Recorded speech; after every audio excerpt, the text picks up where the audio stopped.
Chapter number 3 વિદ્યુત રસાયણ ધોરણ 12 ધ્યાન રાખજો. એની અંદર આપણે કોહોલ-રોસનો આયનોના સ્વતંત્ર અભિગમનો સિદ્ધાંત જેની ચર્ચા ઓલરેડી આપણે કરી ચૂક્યા છીએ. બરાબર છે. એની અંદર આપણે બે દાખલા પણ ગણી ચૂક્યા છીએ. એક તો નિર્બળ વિદ્યુત વિભાજ્યની મોલર વાહકતા કેવી રીતે શોધવી. એસિટિક એસિડ બરાબર છે, જે નિર્બળ વિદ્યુત વિભાજ્ય છે તેની મોલર વાહકતા ગણવા માટે આપણે સોડિયમ એસિટેટ, HCl, NaCl આની મોલર વાહકતાનો ઉપયોગ કરી અને બેઝિક સરવાળો કે બાદબાકી કરી અને નિર્બળ વિદ્યુત વિભાજ્યની વાહકતાનો દાખલો આપણે જોઈ ચૂક્યા છીએ. બીજું એસિડનો વિયોજન અચળાંક, નિર્બળ વિદ્યુત વિભાજ્ય જે CH3COO છે એનો વિયોજન અચળાંક પણ આપણે ગણી શકીએ છીએ, એ પણ ચર્ચા કરી. અને ત્રીજો એક્ઝામ્પલ છે, મેં લખ્યું છે, ધ્યાન રાખજો મિત્રો, રકમ બરાબર સાંભળજો. 0.001 મોલર KCl એનું દ્રાવણ ધરાવતા વાહકતા કોષનો અવરોધ 298 કેલ્વિન તાપમાને કેટલો છે? 1500 ઓહ્મ છે. કેટલો છે? 1500. જો 0.001 મોલર KCl ના દ્રાવણની વાહકતા 298 કેલ્વિન તાપમાને કેટલી આપી છે? 0.146 ગુણ્યા 10⁻³ એકમ ખાસ જોજો, મેં પહેલા જ કહ્યું તમને, સિમેન્સ ઇન્ટુ સેમી ઇન્વર્સ. મિત્રો આ શાનો એકમ છે? વિશિષ્ટ વાહકતાનો છે. શાનો છે? હું ફરીથી બોલી રહ્યું, ધ્યાન રાખજો. વાહકતા શબ્દ અહીંયા આપ્યો, દ્રાવણની વાહકતા, પણ ખરેખર વાહકતાનો એકમ તો તમને ખબર છે, સિમેન્સ છે. અહીંયા શું આપ્યું? Siemens semi inverse. Siemens semi inverse એ શાનો એકમ છે? વિશિષ્ટ વાહકતા છે. મતલબ વિશિષ્ટ વાહકતા તમને આપી છે, તો કોષનો અચળાંક ગણવો છે. તો કોષ અચળાંક બરાબર સૂત્ર તમે ભણી ચૂક્યા મિત્રો, સિમ્પલ MCQ છે. કોષ અચળાંક L/A બરાબર છે, બરાબર મિત્રો સૂત્ર શું છે? K × R. K એટલે શું? વિશિષ્ટ વાહકતા. જો કે IPC દ્વારા એને વાહકતા જેવા ઓળખી છે, તો K ની કિંમત તમને આપી છે, શું છે? તો 0.146. ધ્યાન રાખજો, 0.146 ગુણ્યા 10⁻³ અવરોધ મિત્રો કેટલો છે? 1500 ઓહ્મ. કેટલો છે? 1500 છે. તો સીધી વાત છે, ધ્યાન રાખજો, આનો ગુણાકાર કરો, કેટલી કિંમત મિત્રો આવશે? જુઓ જરા, સાદરૂપ આપશો, કેટલું આવશે? તો 0.219 સેમી ઇન્વર્સ આવશે. કેમ સેમી ઇન્વર્સ? વિચારો. અવરોધ, ધ્યાન રાખજો, અને વ્યસ્ત વાહકતા મતલબ સિમેન્સ મતલબ ઓમ ઇન્વર્સ. તો ઓમ અને ઓમ ઇન્વર્સ ગયા, વધ્યું શું? Semi inverse. તો આ રીતના MCQ પ્રકારના એક્ઝામ્પલ, રકમ જોતા આપણને દાખલો ઘણો મોટો લાગે મિત્રો, પણ તમે જુઓ એક જ સ્ટેપમાં કોષ અચળાંક આપણે ગણવો છે, તો શું જોઈએ? વિશિષ્ટ વાહકતા. તો એ આપી છે. અવરોધ જોતા અવરોધ પણ આપેલો છે કે નહીં? તો એના આધારે આપણે કોષ અચળાંક મિત્રો ગણી શકીએ છીએ. તો આ ચેપ્ટરનો બીજો પોઈન્ટ, એક તો પહેલો પોઈન્ટ આપણો વિદ્યુત રાસાયણિક કોષો બની ચૂક્યા, બરાબર છે, જેની અંદર નરસ સમીકરણ છે. કોષ અચળાંક એ પણ ગણ્યો, દ્રાવણની pH, પાણીનો આયનીય ગુણાકાર, બધું જ ગણી શકીએ છીએ. બીજો ટોપિક આપણે ભણી ગયા વાહકતાનો. તો વાહકતા આધારિત દરેક ટોપિક અહીંયા આપણે મિત્રો પૂરા કર્યા છે. પછી નિર્બળ વિદ્યુત વિભાજ્ય હોય, પ્રબળ વિદ્યુત વિભાજ્ય હોય, ઓસ્વાલ્ડનો મંદનનો નિયમ ભણી ચૂક્યા, કોહોલ-રોસનો આયનોના સ્વતંત્ર અભિગમનો સિદ્ધાંત, અવરોધ, અવરોધકતા, વાહકતા, વિશિષ્ટ વાહકતા, દરેક મુદ્દાની આપણે મિત્રો ચર્ચા કરી ચૂક્યા છીએ. અને દરેક વસ્તુનો અભ્યાસ મિત્રો નિયમિત ઘરે કરશો, બરાબર છે, તો કોઈ મુદ્દામાં તકલીફ પડશે નહીં. મિત્રો હવે ચેપ્ટરનો ત્રીજો પ્રકારનો વિભાગ, ત્રીજો વિભાગ આપણે કહીએ છીએ, બરાબર છે, કે જે વિદ્યુત રાસાયણિક કોષો કરતા અલગ વાત કરીએ છીએ, રાખજો, બરાબર છે. અને એ પોઈન્ટ આપણો છે કયો? તો વિદ્યુત વિભાજનીય કોષ અને વિદ્યુત વિભાજન. ધ્યાન રાખજો. હવેનું ટાઇટલ મિત્રો આપણું આ છે,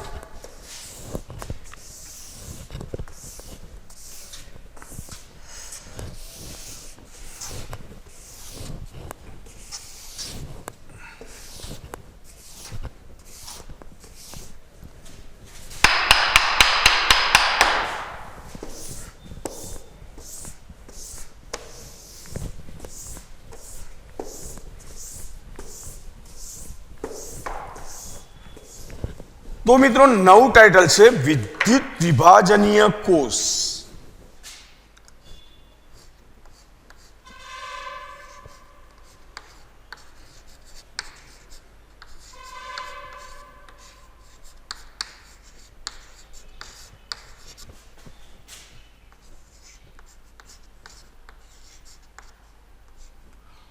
અને વિદ્યુત વિભાજન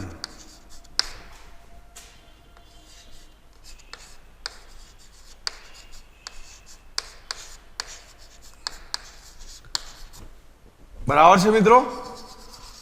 એક વસ્તુ તમે ચોક્કસ ભણી ચૂક્યા છો, વિદ્યુત રાસાયણિક કોષ. વિદ્યુત રાસાયણિક કોષનો સિદ્ધાંત શોધો મિત્રો. તો રાસાયણિક ઉર્જાનું વિદ્યુત ઉર્જામાં રૂપાંતર. તો વિદ્યુત રાસાયણિક કોષ કોને કહેવાય? તો રાસાયણિક ઉર્જાનું વિદ્યુત ઉર્જામાં રૂપાંતર કરતું ઉપકરણ એટલે વિદ્યુત રાસાયણિક કોષ કહેવાય. જ્યારે વિદ્યુત વિભાજન એ પણ રેડોક્સ પ્રક્રિયા છે મિત્રો, ધ્યાન રાખજો. વિદ્યુત રાસાયણિક કોષમાં રસાયણોની મદદથી આપણે ઉર્જા મેળવી, વિદ્યુત ઉર્જા. અહીંયા વિદ્યુતનો ઉપયોગ કરીને રસાયણો મેળવવાના છે. એટલે વિદ્યુત રાસાયણિક કોષ કરતા વિદ્યુત વિભાજન કોષ એની પ્રક્રિયાઓ ઉલટી હોઈ શકે. સાંભળી, એનોડ અને કેથોડ તો અહીંયા લાગુ પડશે. વિદ્યુત રાસાયણિક કોષમાં આપણે બે પાત્રો અલગ અલગ લેતા હતા. અહીંયા વિદ્યુત વિભાજનમાં એક જ પાત્રમાં એનોડ અને કેથોડ દુબાડી અને વિદ્યુત વિભાજ્ય પીગલિત હોય અથવા એનું દ્રાવણ મંદ અથવા સાંદ્ર લઈ અને આપણે વિદ્યુત વિભાજન કરીએ છીએ અને નિપજો મેળવીએ છીએ. પહેલામાં આપણે નિપજો મેળવવાની વાત હતી નહીં, ધ્યાન રાખજો. બરાબર છે. એટલે એક વસ્તુ ક્લિયર કટ મગજમાં રાખજો કે વિદ્યુત ઉર્જાનું કઈ ઉર્જામાં અહીંયા ઊંધું. પેલામાં રાસાયણિક તો વિદ્યુત હતો, અહીંયા વિદ્યુત ઉર્જા છે તો કઈ ઉર્જામાં ફેરવવાની? રાસાયણિક ઉર્જામાં. બરાબર છે. એટલે આપણે લખી શકીએ કે વિદ્યુત ઉર્જાનું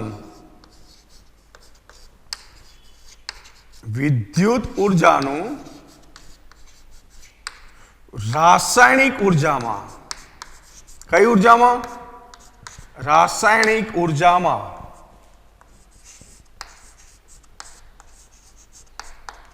રૂપાંતર કરતા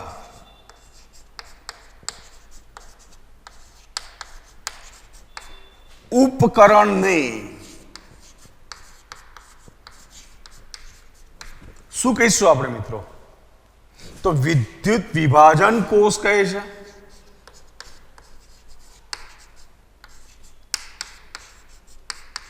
કયો કોષ કહીશું? વિદ્યુત વિભાજન કોષ કહે છે. કઈ ઉર્જા મિત્રો તમે જોઈ શકો છો? રાસાયણિક ઉર્જામાં. કઈ ઉર્જાનું? વિદ્યુત ઉર્જાનું. મતલબ પ્રક્રિયા પેલાથી વિપરીત થાય છે, સિદ્ધાંત બદલાઈ ગયો. પેલામાં વિદ્યુત મેળવતા હતા, અહીંયા વિદ્યુતનો ઉપયોગ કરવાનો છે. બરાબર છે. અને વિદ્યુત વિભાજન કોષમાં વિદ્યુત વિભાજન પ્રક્રિયા થાય છે, એ પણ શું છે? રેડોક્સ પ્રક્રિયા જ છે. એટલે આપણે લખી શકીએ વિદ્યુત વિભાજન કોષમાં કયો કોષ છે આપણે? વિદ્યુત વિભાજન કોષમાં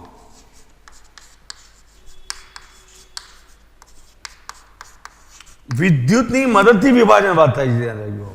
તો વિદ્યુત વિભાજન કોષમાં વિદ્યુત વિભાજન પ્રક્રિયા થાય છે. કઈ પ્રક્રિયા થાય છે? વિદ્યુત વિભાજન પ્રક્રિયા થાય છે.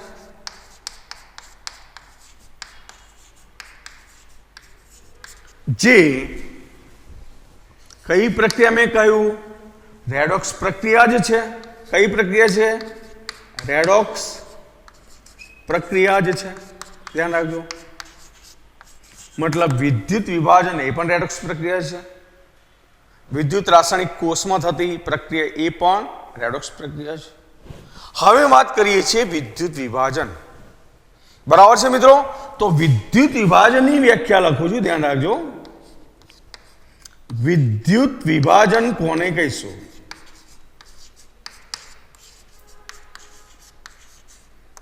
તો વિદ્યુત વિભાજનમાં આપણે શું કરીએ છીએ? તો વિદ્યુત વિભાજ્યનું જલીય દ્રાવણ અથવા શું? પીગાળેલું વિદ્યુત વિભાજ્ય. એટલે લખી શકું છું વ્યાખ્યા, પરફેક્ટ યાદ રાખજો. વિદ્યુત વિભાજ્યનું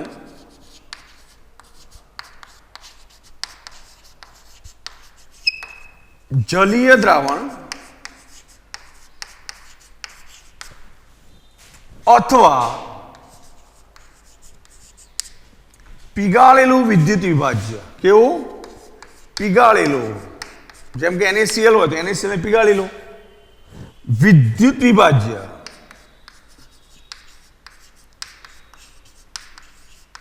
બરાબર, ગમે તે લઈ શકો. વિદ્યુત વિભાજ્ય જલીય દ્રાવણ અથવા પીગાળેલું વિદ્યુત વિભાજ્ય કોષમાં લઈ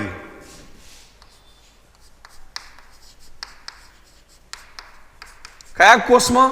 વિદ્યુત વિભાજન કોષમાં. કોષમાં લઈ યોગ્ય વિદ્યુત ધ્રુવો ડુબાડી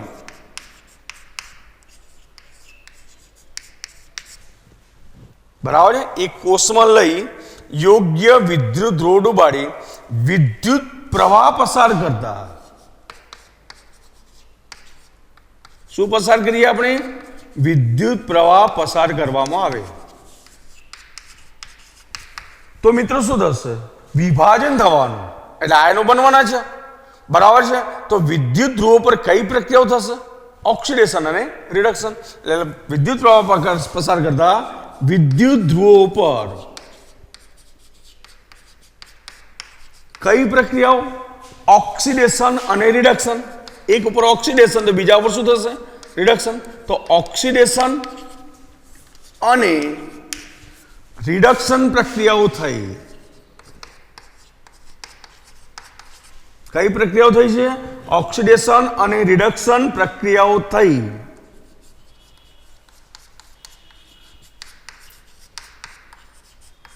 શું પ્રાપ્ત થાય છે મિત્રો? નિપજો પ્રાપ્ત થાય છે. પછી વાયુ સ્વરૂપે હોઈ શકે, ઘન સ્વરૂપે હોઈ શકે, ધ્યાન રાખજો, પીગળિત સ્વરૂપે હોય છે. એટલે કે નિપજો પ્રાપ્ત થાય છે. અને આ પ્રકારની રેડોક્સ પ્રક્રિયાના પરિણામને રેડોક્સ પ્રક્રિયાના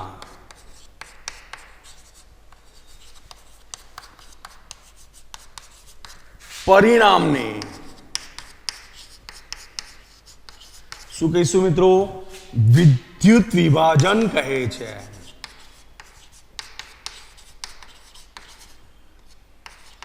ધ્યાન રાખજો બરાબર છે. વિદ્યુત વિભાજનનું જલીય દ્રાવણ અથવા પીગાળેલું વિદ્યુત વિભાજ્ય કોષમાં લઈ યોગ્ય વિદ્યુત ધ્રુવો ડુબાડી વિદ્યુત પ્રવાહ પસાર કરતા વિદ્યુત ધ્રુવો પર કઈ પ્રક્રિયાઓ થશે મિત્રો? ઓક્સિડેશન અને રિડક્શન પ્રક્રિયાઓથી નિપજો પ્રાપ્ત થાય છે.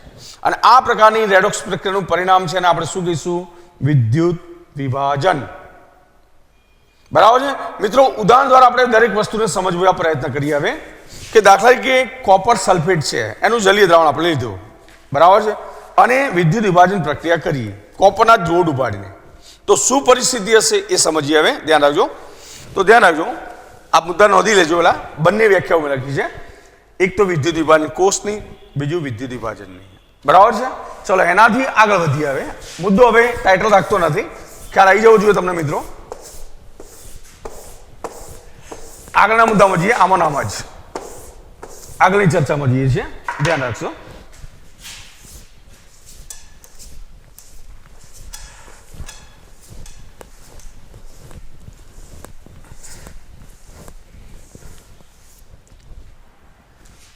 મિત્રો દાખલા તરીકે આપણે વાત કરીએ એમ કે CuSO4 હું લઉં છું. શું લઉં છું? CuSO4 એટલે લખી શકીએ દાખલા તરીકે CuSO4 વિદ્યુત વિભાજ્ય તરીકે આપણે લીધો બરાબર છે. તો વિદ્યુત વિભાજ્ય ધરાવતા શું લઈએ છીએ? CuSO4 વિદ્યુત વિભાજ્ય ધરાવતા દ્રાવણમાં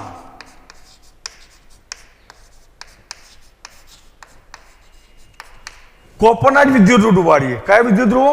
તો બે કોપરની પટ્ટીઓ ડુબાડીને બે કોપરની પટ્ટીઓ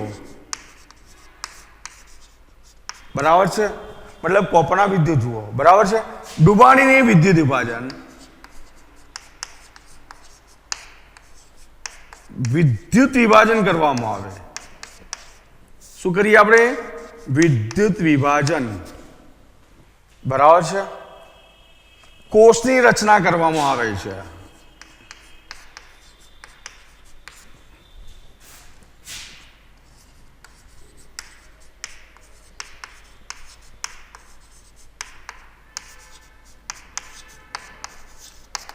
મિત્રો કેવી રીતે એક સાદી આકૃતિ દ્વારા તમને સમજાવું છું. આ બાજુ ધ્યાન આપજો કે દાખલા તરીકે સાદું એક પાત્ર દોરું છું જેને આપણે વિદ્યુત વિભાજન કોષ માની લઈએ. આની અંદર કોપર સલ્ફેટ કયો? CuSO4 એનું જલીય દ્રાવણ ભર્યું છે. બરાબર. આની અંદર જ એનોડ ડુબાડ્યો છે જે કોપરનો વિદ્યુત ધ્રુવ છે. કેથોડ ડુબાડ્યો છે એ પણ કોપરનો વિદ્યુત ધ્રુવ છે. અને બંનેની બેટરી સાથે ડાયરેક્ટ કરંટ જોડ્યો, ડીસી પ્રવાહ આપણે જોડ્યો છે. બરાબર છે. આ કોપર અશુદ્ધ કોપર છે કે જેનું શુદ્ધિકરણ આપણે કરવું છે. આ છે શુદ્ધ કોપર છે. તો મિત્રો થશે શું? કોપર સલ્ફેટ વિદ્યુત વિભાજ્ય તરીકે લીધો છે. એમાં કોપરની બે પટ્ટીઓ ડુબાડી. બરાબર. એટલે થવાનું શું કે આ જે કોપર છે બે ઇલેક્ટ્રોન ગુમાવીને Cu2+ બનશે. શું બનશે? Cu2+, જે દ્રાવણમાં જવાનો.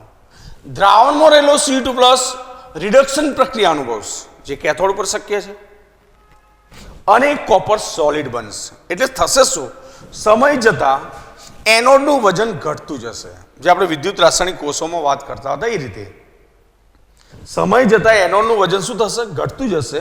અને કેથોડનું વજન શું થશે મિત્રો? વધતું જશે. બરાબર. ધ્યાન રાખજો. એટલે થાય શું?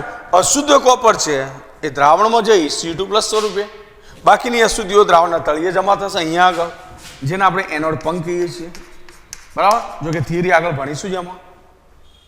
પણ મૂળ વસ્તુ શું થાય છે કે એમાં ડીસી પ્રવાહ પસાર કર્યો તો કેથોડ જે છે એના પર Cu ધાતુ રિડક્શન પ્રક્રિયા દ્વારા જમા થવાની. કોનું રિડક્શન થવાનું? સમજો બરાબર. આનું ઓક્સિડેશન, આ ધ્રુવનું, એટલે Cu2+ બનશે. અને Cu2+ નું રિડક્શન એટલે Cu બનશે. તો Cu જમા ક્યાં થવાનો? કેથોડ ઉપર. ડાબી બાજુ છે એનોડ, જમણી બાજુ છે કેથોડ છે મિત્રો. બરાબર છે. તો ધ્યાન રાખજો કે અહીંયા શું કરીએ છીએ હવે. બરાબર સમજો કે હવે તેમાં ડીસી પ્રવાહ પસાર કરતા તેમાં ડીસી ડાયરેક્ટ કરંટ, બરાબર છે, પ્રવાહ પસાર કરતા શું થવાનું મિત્રો? કેથોડ છે એટલે કે ઋણ ધ્રુવ.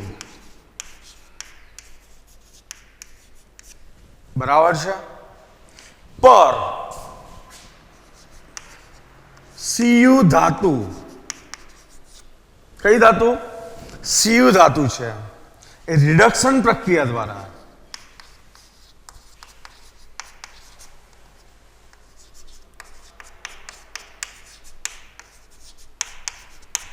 જમા થાય છે.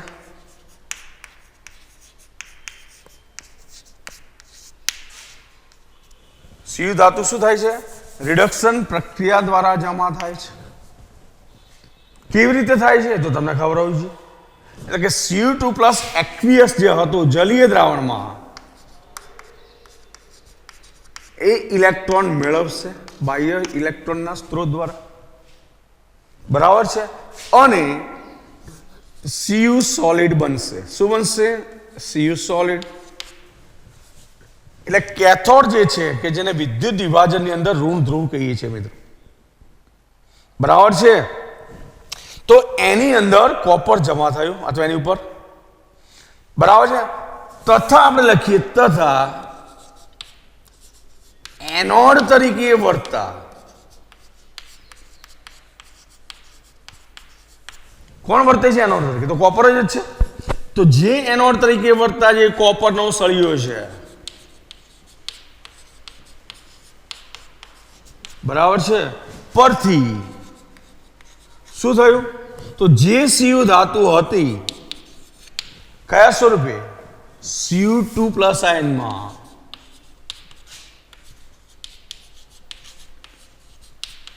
ઓક્સિડેશન પામે છે. શું થાય છે? Cu2+ આયનમાં ઓક્સિડેશન પામે છે. આ તો આપણે જાણીએ છીએ મિત્રો. એકનું રિડક્શન તો સીધી વાત છે, બીજાનું શું થાય? ઓક્સિડેશન. એટલે થાય શું? તો Cu સોલિડ જે હતો, બરાબર, એ દ્રાવણમાં ગયો કયા સ્વરૂપે? Cu2+ સ્વરૂપે, બરાબર. એટલે દ્રાવણમાં ગયો +2 ઇલેક્ટ્રોન. તો આ પ્રક્રિયા ક્યાં થઈ? એનોડ ઉપર થઈ. આ પ્રક્રિયા ક્યાં થઈ મિત્રો? કેથોડ ઉપર થઈ. થઈ કે નહીં મિત્રો? ધ્યાન રાખજો. તો આ રીતે થયું શું? તો આ પ્રક્રિયા દ્વારા અશુદ્ધ કોપર જે છે એનું શું શુદ્ધિકરણ આપણે કરી શકીએ, શુદ્ધ કોપર મળી શકીએ. આપણે લખી શકીએ કે આ પ્રક્રિયા દ્વારા શું કરી શકીશું આપણે? તો અશુદ્ધ કોપરનું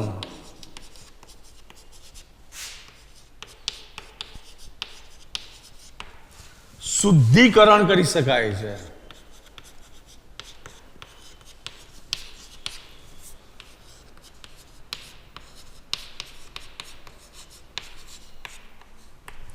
ખબર પડશે મિત્રો? આ ઉપરાંત અન્ય ધાતુ દાખલા કે મેગ્નેશિયમ હોય, એલ્યુમિનિયમ હોય, બરાબર, સોડિયમ છે. હવે એવી ધાતુ છે અને પીગલિત ક્ષારના દ્રાવણના વિદ્યુત વિભાજન દ્વારા પણ આપણે નિષ્કર્ષિત કરવી હોય, મતલબ કે સોડિયમ ક્લોરાઇડ છે, અમારે સોડિયમ ધાતુ મેળવી છે. એલ્યુમિનિયમ ક્લોરાઇડ છે, એલ્યુમિનિયમ ધાતુ અલગ મેળવે છે. મેગ્નેશિયમ ક્લોરાઇડ છે, મેગ્નેશિયમ ધાતુ મેળવે છે. તો મેળવી શકાય છે. અને એના માટે જ વિદ્યુત વિભાજન પ્રક્રિયા ધ્યાનમાં લેવાય છે. બરાબર. એટલે છેલ્લો મુદ્દો એડ કરી દઉં છું મિત્રો, ધ્યાન રાખજો. એટલે વિદ્યુત વિભાજન, બરાબર, એનો કોન્સેપ્ટ આપણો પૂરો થાય પછી આપણે જુદા જુદા વિદ્યુત વિભાજન, એના માટે વિદ્યુતના જથ્થાની ચર્ચા કરી છે. મિત્રો ધ્યાન રાખજો કે આ ઉપરાંત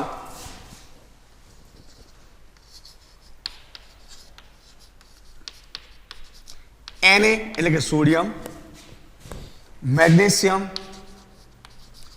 એલ્યુમિનિયમ, બરાબર છે, જેવી ધાતુઓને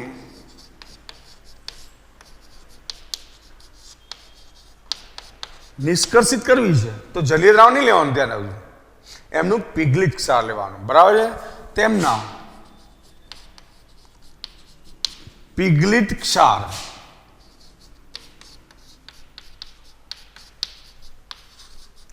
શું લેવાનું છે? ઉપરાંત સોડિયમ, મેગ્નેશિયમ, એલ્યુમિનિયમ જેવી ધાતુઓને તેમના પીગલિત ક્ષાર ના દ્રાવણના વિદ્યુત વિભાજન છે.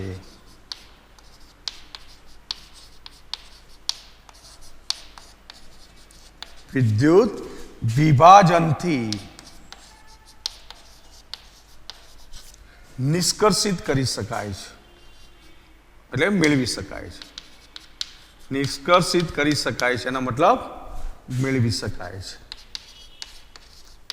તો મિત્રો આ થઈ વાત વિદ્યુત વિભાજનની, બરાબર છે. એના પછીનો મહત્વનો પોઈન્ટ આપણે ભણવા જઈ રહ્યા છીએ, ધ્યાન રાખજો. ખૂબ જ એટલે ખૂબ જ અગત્યનો પોઈન્ટ, બરાબર છે. માઇકલ ફેરાડે નામના વૈજ્ઞાનિકે વિદ્યુત વિભાજન પ્રક્રિયાઓ દરમિયાન જે વપરાતો વિદ્યુતનો જથ્થો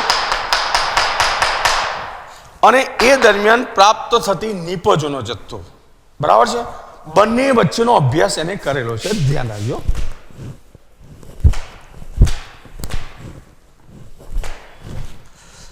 તો હવેનો પોઈન્ટ મિત્રો આપણે ભણવા જઈ રહ્યા છીએ, ધ્યાન રાખશો. ફેરાડેના વિદ્યુત વિભાજનના નિયમો. અને એ નિયમો મોસ્ટ ઇમ્પોર્ટન્ટ ટોપિક હું કહી રહ્યો છું, ધ્યાન રાખજો. ફેરાડેના જે વિદ્યુત વિભાજનના જે નિયમો છે એની આપણે ચર્ચા કરીએ છીએ, ધ્યાન રાખજો. ટાઇટલ આપણું આ છે, ફેરાડેના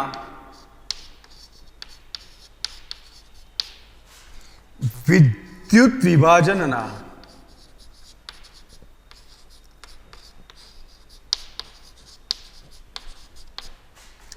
નિયમો આપણે આ ભણવા જઈ રહ્યા છીએ, ધ્યાન રાખજો.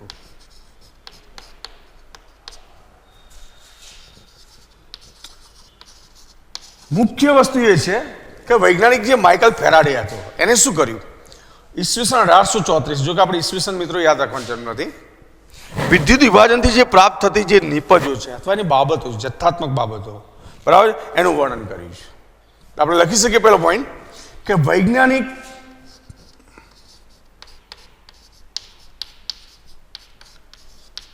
માઇકલ ફેરાડે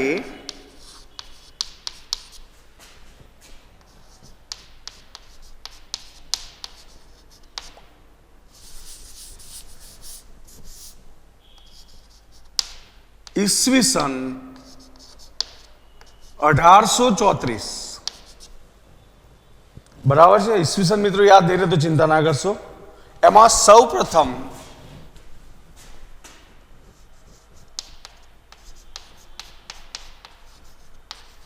મેં વાત કરી એમ હમણાં જ કહ્યું કેવી, તો એને એવું કર્યું કે વિદ્યુત વિભાજન કોષમાં વિદ્યુતનો જથ્થો પસાર કરીએ તો નિપજો કેટલા પ્રમાણમાં મળે, જથ્થાની વાત આવી, ધ્યાન રાખજો. એટલે કે વિદ્યુત વિભાજનની જથ્થાત્મક બાબતોનું વર્ણન કર્યું છે. કઈ બાબતોનું? વિદ્યુતનો જથ્થો સામે નિપજનો જથ્થો, બરાબર છે. એટલે આપણે લખી શકીએ વૈજ્ઞાનિક માઇકલ ફેરાડે ઈસવીસન 1834 ની અંદર શું કહ્યું કે વિદ્યુત વિભાજનની જથ્થાત્મક બાબતોનું, વિદ્યુત વિભાજનની કઈ બાબતો મિત્રો? જથ્થાત્મક બાબતોનું વર્ણન કર્યું.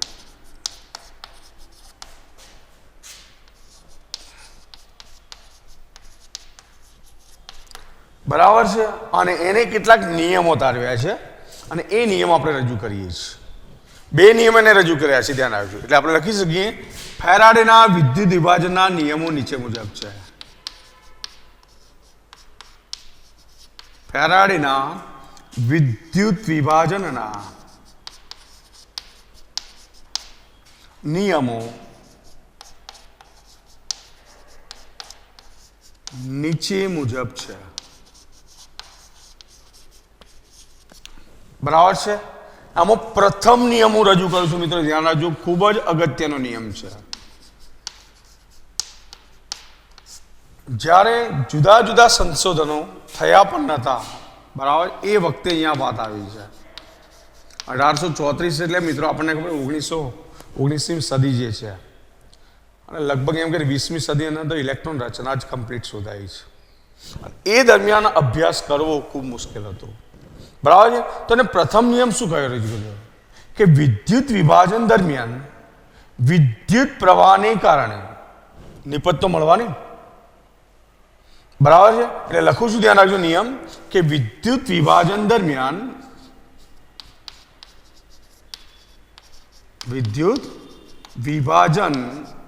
દરમિયાન શાના કારણે? વિદ્યુત પ્રવાહને કારણે, વિદ્યુત પ્રવાહ જે છે ને કારણે વિદ્યુત વિભાજન દરમિયાન વિદ્યુત પ્રવાહને કારણે દરેક વિદ્યુત ધ્રુવ પર, દરેક વિદ્યુત ધ્રુવ પર શું થાય છે? થતી પ્રક્રિયાને લીધે, વિદ્યુત ધ્રુવ પર પ્રક્રિયા તો થશે ને, દરેક વિદ્યુત પ્રવાહને કારણે દરેક વિદ્યુત ધ્રુવ પર થતી પ્રક્રિયાને લીધે જે પણ હોય એ પ્રક્રિયા, પછી ઓક્સિડેશન, બરાબર છે. તો એને લીધે મળતી, મેં તમને કહ્યું કે વિદ્યુત પ્રવાહ પસાર કરશું વિદ્યુત વિભાજન થવાનું તો નિપજ મળવાની, બરાબર છે. તો પ્રક્રિયાને લીધે મળતી નિપજનો જથ્થો, શાનો જથ્થો? નિપજનો જથ્થો છે. કોના બરાબર? કોના બરાબર મિત્રો? તો એ વિદ્યુત વિભાજન કોષમાંથી, બરાબર છે, વિદ્યુત વિભાજન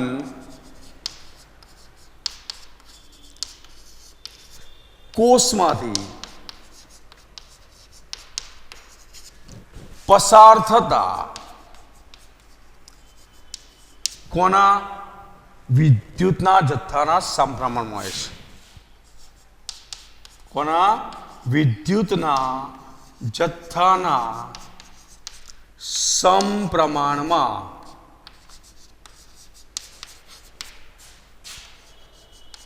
હોય છે.